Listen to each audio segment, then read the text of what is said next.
Hello everyone, welcome to class 10 of Python programming.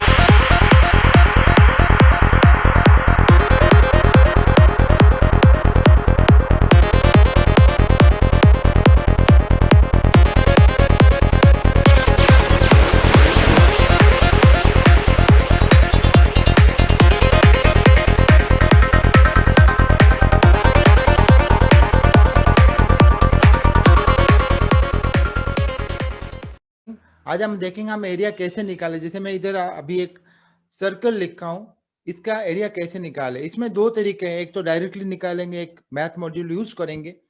जो math module है ये एक बिल्ट इन है, इसको लाने के लिए हमको इंपोर्ट लिखना पड़ेगा, उसके बाद इंपोर्ट लिख के उसको लाएंगे एंड उसका यूज करेंगे। आपको पता चलेगा कि मॉड्यूल्स कैसे यूज करें, और ज्यादा मॉड्यूल हम धीरे धीरे करेंगे। पहले हम आज की क्लासेस शुरू करते हैं मैथ मॉड्यूल।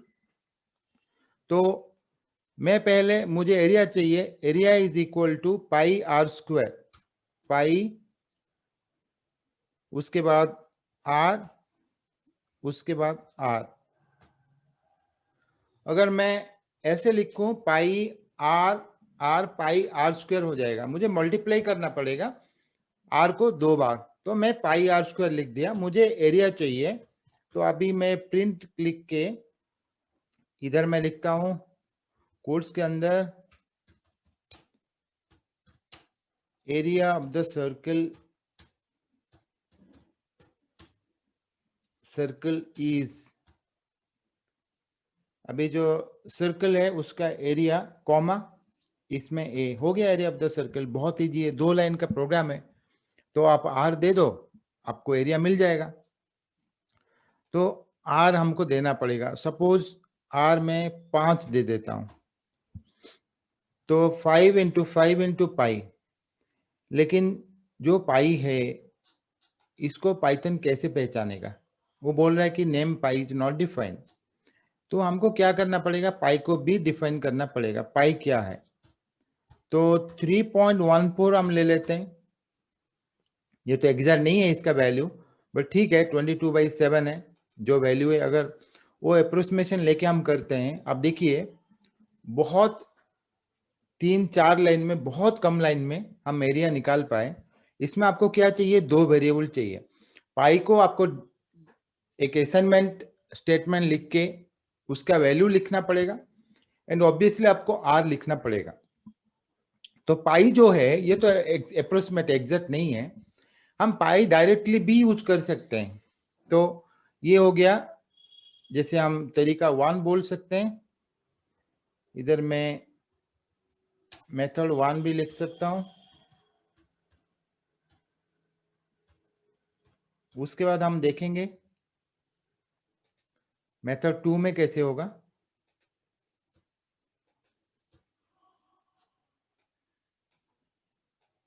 सब कुछ हम लिखेंगे। इसको मैं कॉपी कर लेता हूं, इसको मैं पेस्ट कर दिया। लेकिन इसमें क्या करेंगे, हम पाई जो है इसको लेके आएंगे मैथ मॉड्यूल से। तो मॉड्यूल कैसे यूज करें इसके ऊपर पहले कुछ कर लेते हैं। इधर पहले हमको लिखना पड़ेगा इंपोर्ट मैथ। नेक्स्ट क्लास में हम देखेंगे रैंडम मॉड्यूल हम यूज करेंगे, वो बहुत इंपॉर्टेंट है पाइथन के लिए, डेटा साइंस के लिए। आज की क्लास में मैथ के ऊपर कुछ करते हैं, इंपोर्ट मैथ। तो मैथ आ गया। अगर मैं लिखूं मैथ डॉट पाई, तो पाई का वैल्यू मिल जाएगा। प्रिंट करना पड़ेगा।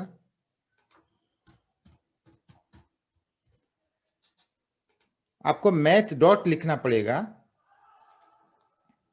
खाली पाई लिखने से नहीं आएगा। तो प्रिंट मैथ डॉट पाई, तो पाई का वैल्यू पूरा मिल गया। तो जहां मुझे पाई यूज करना होगा उधर मैं मैथ डॉट पाई यूज कर सकता हूं। अभी हमको अगर चाहिए कि क्या क्या और मिल सकता है मैथ में, आप देखेंगे बहुत ज्यादा है। मुझे स्क्वायर रूट निकालना है, तो मैं मैथ डॉट SQRT 16, आप अगर खाली लिखेंगे SQRT 16 प्रिंट, मैथ में छोड़ दिया, आपको मिल जाएगा ना। पहले तो और भी कुछ प्रॉब्लम है? नहीं है। तो अब जो है name SQRT is not defined. SQRT जो है वो बेस पाइथन के अंदर आपको इंपोर्ट करके लेके आना पड़ेगा।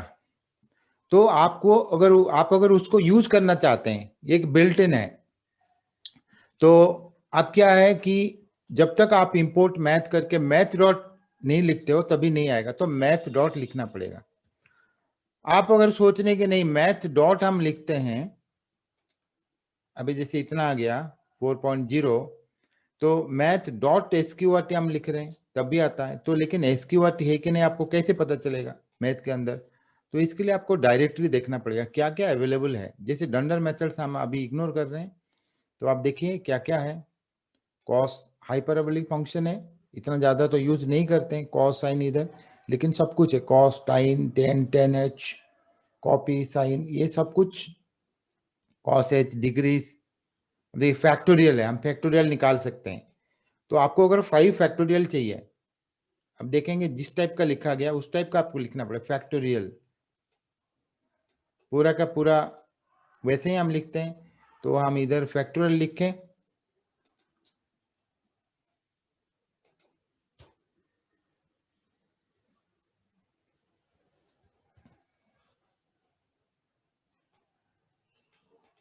मैथ डॉट फैक्टोरियल लिखना होगा, मैथ डॉट फैक्टोरियल प्रिंट। अब देखेंगे फैक्टोरियल में और कुछ नहीं है, ठीक है। इसमें आपको एक देना पड़ेगा, अगर आप इधर कुछ नहीं देंगे तब ये स्क्वायर रूट नहीं निकाल पाएगा। तो ये भी आपको डायरेक्टरी से पता चलेगा। आप अगर हेल्प फंक्शन जाएंगे, इधर देखिए एसक्यूआरटी जो है इसमें आएगा, एसक्यूआरटी है, लेकिन इसके बारे में अगर आपको ज्यादा जानना चाहिए कि ये क्या कर सकता है, तभी आपको हेल्प जाना पड़ेगा। आप हेल्प जाके वो देख सकते हैं। तो अभी जैसे मैं फैक्टोरियल लिख दिया, फैक्टोरियल में भी हमको लिखना किसका फैक्टोरियल हम निकालेंगे। सपोज मुझे 5 का फैक्टोरियल निकालना है, तो 5 फैक्टोरियल अगर मैं ऐसे कर दूं, जो भी सिंबल मेरे पास अवेलेबल है, तो ये प्रिंट करेगा? कहाँ से प्रिंट करेगा? या मैं फैक्टोरियल खाली भी लिख दूं,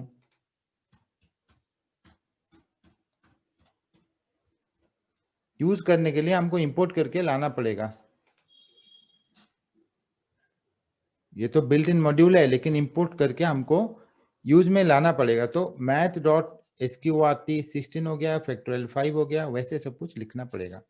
अब ये जब हम रन करेंगे तभी आपको आंसर मिल जाएगा। Name factorial is not defined बोल रहा है, तो फैक्टोरियल जो है 120 तो मिल गया। अच्छा मैं और कहीं लिखा, अच्छा ये इसका है, ठीक है। तो जिसका भी फैक्टोरियल आपको चाहिए, अगर मुझे 30 का चाहिए तब भी कितना जल्दी, देखो इतना बड़ा नंबर है, तो कितना मतलब बड़ा आप काउंट कर सकते हो। ये अगर आप कैलकुलेटर में करोगे, मतलब मल्टीप्लाई करके करोगे, या कैलकुलेटर में भी उसका भी लिमिटेड कैपेबिलिटी है, जितना हो सकता है ठीक है, इधर भी लिमिटेड कैपेबिलिटी है, लेकिन आप ये निकाल सकते हो। तो अब ये हो गया मैथ मॉड्यूल के यूज। अगर मैं इसको ऐसे लिखूं, import math as m, okay, तो आपको अगर चाहिए कि नहीं मैथ बार बार हम लिखते हैं, इसको छोटा कर देते हैं, तो आप ऐसे भी कर सकते हो, इसमें भी काम चल जाएगा। वही वाला सब कुछ आ गया। और एक तरीका है, आपको चाहिए कि नहीं हमको एम भी नहीं चाहिए, हमको डायरेक्टली वैल्यू चाहिए, तो आप एक एक करके कर सकते हो। अगर मैं हम लिखें फ्रॉम मैथ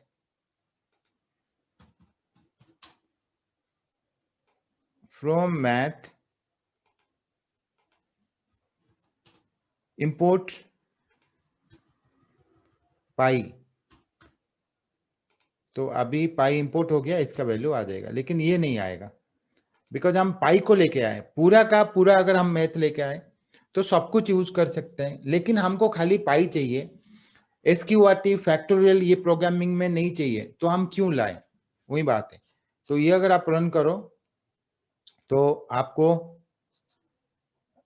पाई का वैल्यू तो मिल गया। ये इसको देखो, इधर से मैं करता हूं।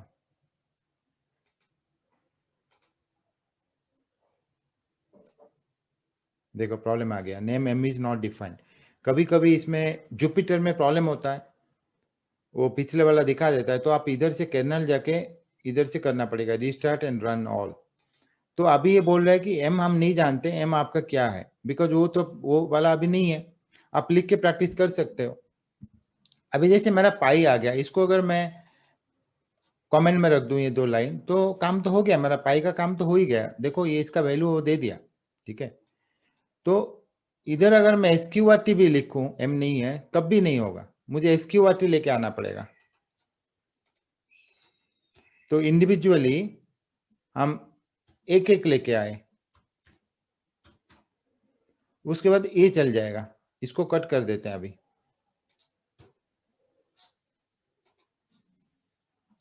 तो हम क्या इंपोर्ट करें, मैथ मॉड्यूल से ओनली एक जो मेथड है SQRT उसको लेके आए, उसको यूज करें। तो इधर डॉट लिखने की जरूरत नहीं है, ये बहुत इंपॉर्टेंट है।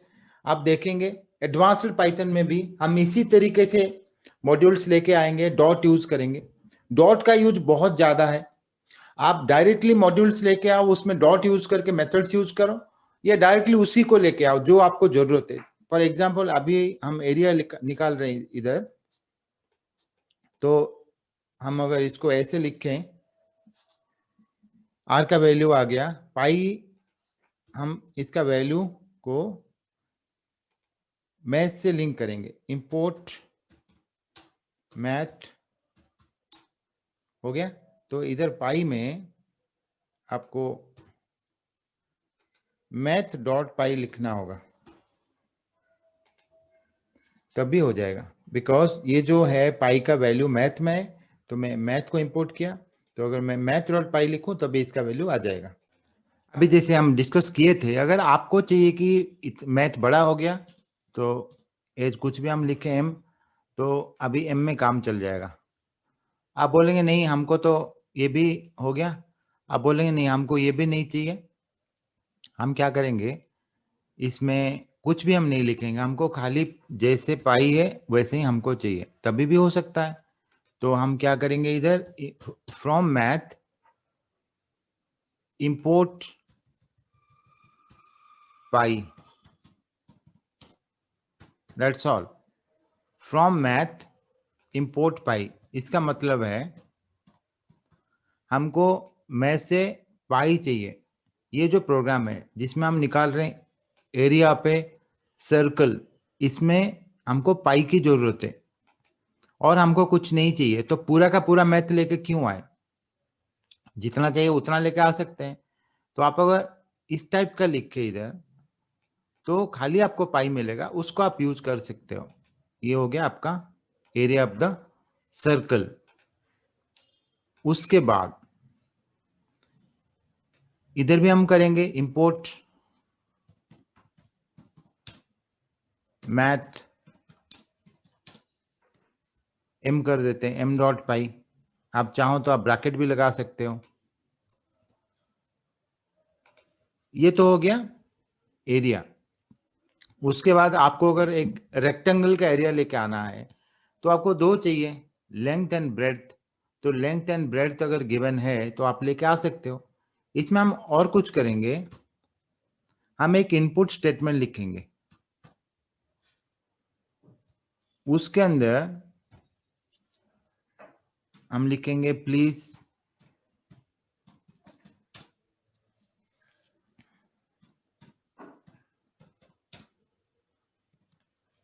Right the value of radius. आपको सप्लाई करना होगा रेडियस। उसके बाद आप जब सप्लाई करेंगे तो इसको लेके हम आर के अंदर रखते हैं, आर का वैल्यू आ गया, एंड उसको इंटीजर भी करना पड़ेगा, तो INT लिखेंगे, तो ये हो गया हमारा आर।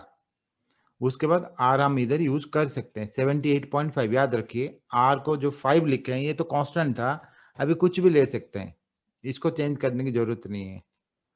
तो अभी अगर मैं 5 लिखूं, एंटर करूं, आ गया मेरा एरिया। और एक बार रन करता हूं, उसमें 10 लिखूं,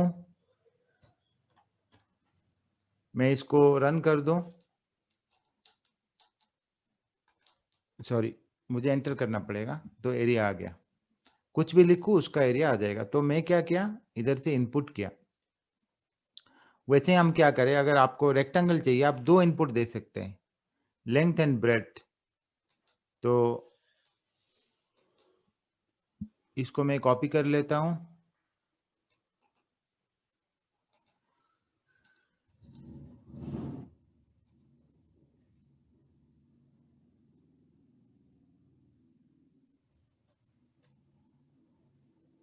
please right the length.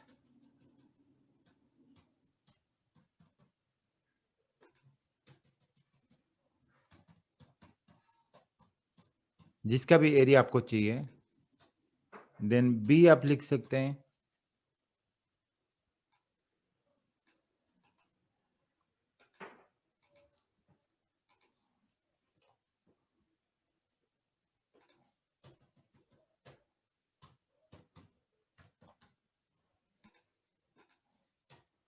A is equal to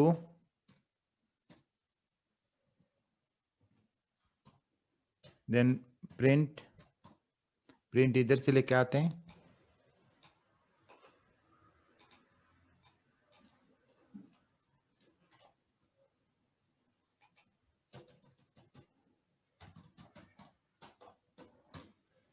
ए आपका एरिया हो गया। तो आप इसमें एल बी दे सकते हो या आप इधर से सप्लाई कर सकते हो। सपोज मैं 4 कर दिया, 5 कर दिया, एरिया आ गया 20। तो ये बहुत ईजी है पाइथन प्रोग्रामिंग में। आप जब धीरे धीरे आगे देखेंगे, धीरे धीरे हम इंट्रोड्यूस करते जाएंगे, आपको पता नहीं चलेगा, लेकिन 2 महीने के बाद आप बहुत अच्छे स्टेज में पहुंच जाओगे, एडवांस्ड पाइथन भी हो जाएगा। तो आप कंटिन्यू करिए, इसको छोड़ने से कुछ नहीं होता है, आपको बार बार इसको रिपीट करना पड़ेगा, प्रैक्टिस करना पड़ेगा। किसी को जो जिसी को चाहिए आप उसको भी आप पढ़ाओ, और बाकी शेयर करो आपके फ्रेंड्स के साथ, और चैनल को सब्सक्राइब करो ताकि आपको ये वीडियो मिलता रहे। आज के लिए इतना ही है, हम कंटिन्यू करेंगे next time. Class is over now, thank you.